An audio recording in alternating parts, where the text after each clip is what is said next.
the little girl with red hair. In the quiet town of Eldridge, Mark Donovan lived a seemingly ordinary life, one that had taken a dark turn one fateful night. He was driving home late, the highway empty under a blanket of stars. His mind wandered, distracted by the day's troubles, when suddenly, a flash of red hair darted into the road. A sickening thud echoed in his ears, and it was over before he could comprehend what had happened. In a panic, Mark glanced in the rearview mirror, seeing only the shadows of the night. He fled the scene, convinced that his life would continue without consequence. But the guilt clawed at him relentlessly. That night, as he tried to sleep, the little girl invaded his dreams.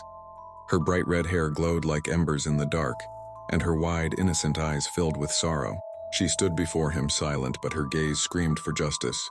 Night after night she returned, her presence growing more vivid, more demanding. Days turned into weeks, and the visions bled into his waking life. He'd catch glimpses of her in reflections, mirrors, puddles, even the glossy surface of his coffee. She would stand just behind him, her small hands clasped together, her expression a mixture of pleading and reproach.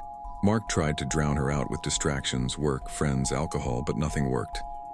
The little girl became an inescapable shadow, whispering his guilt, taunting him with her haunting silence.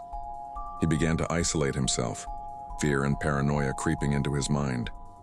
Finally, in a fit of desperation, Mark confessed to the police, trembling as he recounted his crime. Instead of relief, he found himself trapped in a sterile room, confined in an asylum.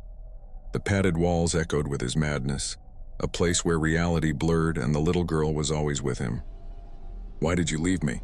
she asked, her voice a soft echo in his mind. Mark would scream, but the staff only saw a man unraveling. They claimed he was a danger to himself, but he knew the truth. She was real, and she would never let him forget. As the days stretched on, Mark became a ghost of his former self, a shell consumed by guilt and madness. The little red-haired girl remained, her presence growing stronger, the boundaries between the living and the dead fading away. In his final moments of lucidity, he looked into the mirror one last time and knew she would always be there. His eternal punishment, a reminder that some sins never fade.